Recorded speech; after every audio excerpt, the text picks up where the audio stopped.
Hi, folks. Today is Monday, April 13th, my dad's birthday, so happy birthday, Dad.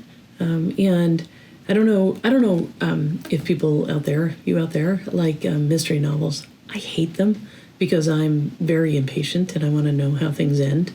So my best friend brought me this shirt for Easter. It says, not to spoil the ending, but everything's going to be okay. And so I kind of like that because so long as we know everything's going to be okay, we can get through an awful lot, and we will. So a few things going on this week. Staff testing. So we will begin testing our staff for the COVID-19 virus on Wednesday. That will run at the various campuses Wednesday, Thursday, Friday, and Saturday. These are 24-hour tests. We'll have information back every 24 hours. We will keep you updated. We hope like crazy that every one of our staff tests negative. At this point in time, no one has any symptoms. No one gives us any suspicion that they may be positive. But we also know that many cases have turned out to be asymptomatic or long-term pre-symptomatic positive. So knowing is better than not knowing. Knowing allows us to adjust. We'll know.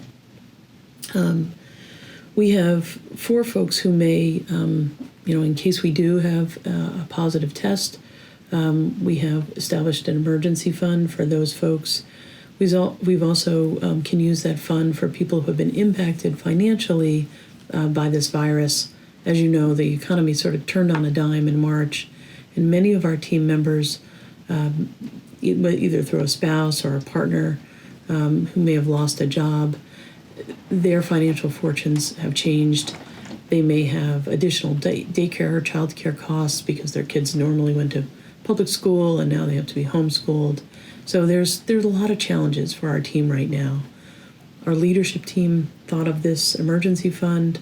We donated the first $20,000, and I came in today to understand that many of you have already started to contribute, and I'm so grateful for that.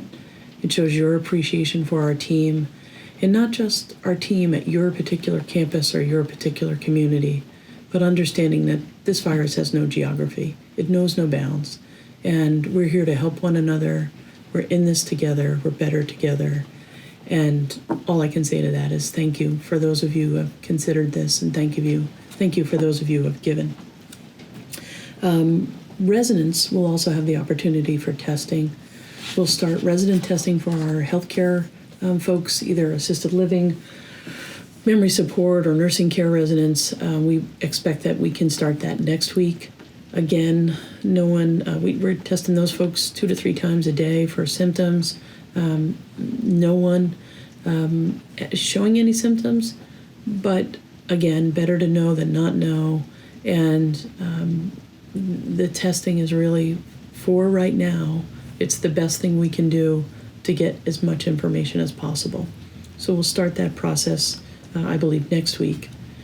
And then finally, for our independent living residents, you'll also have the opportunity to have a telehealth visit with Convenient MD, where they will screen you based on age and comorbidities and other things that I don't really know what qualifies a person, but medical people do.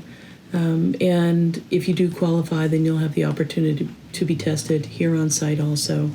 So that's all coming in the next week or so. A reminder about social distancing.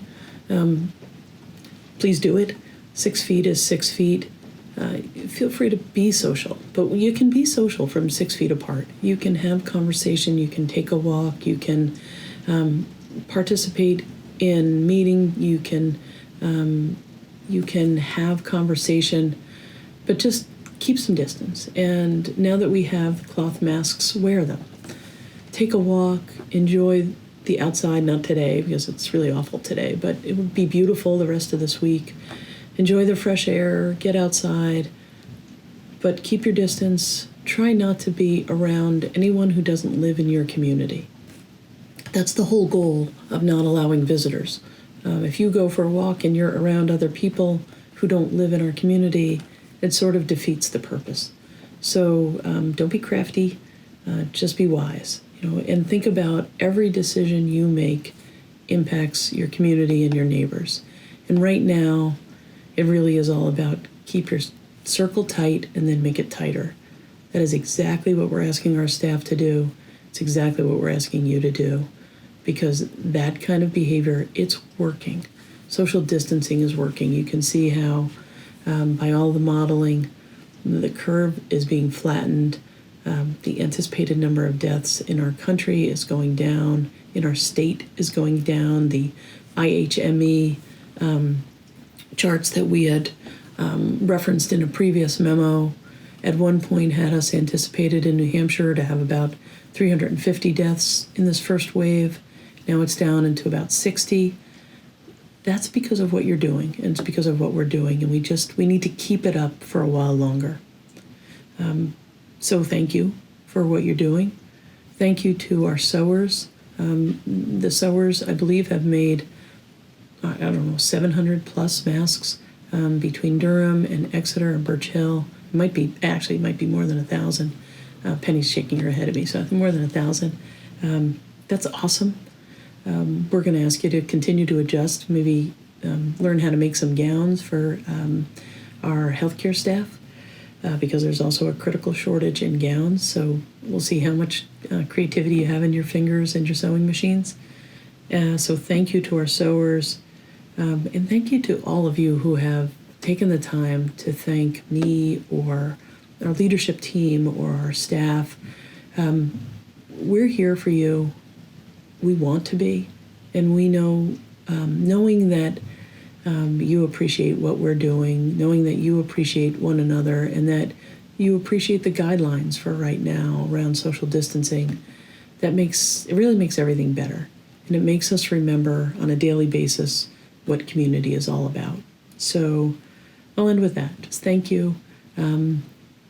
These are crazy times, but as my shirt says, everything's going to be okay. I mean, it must be true. It says it on my shirt. So hang in there, wash your hands, stay 6 feet apart, and thank you.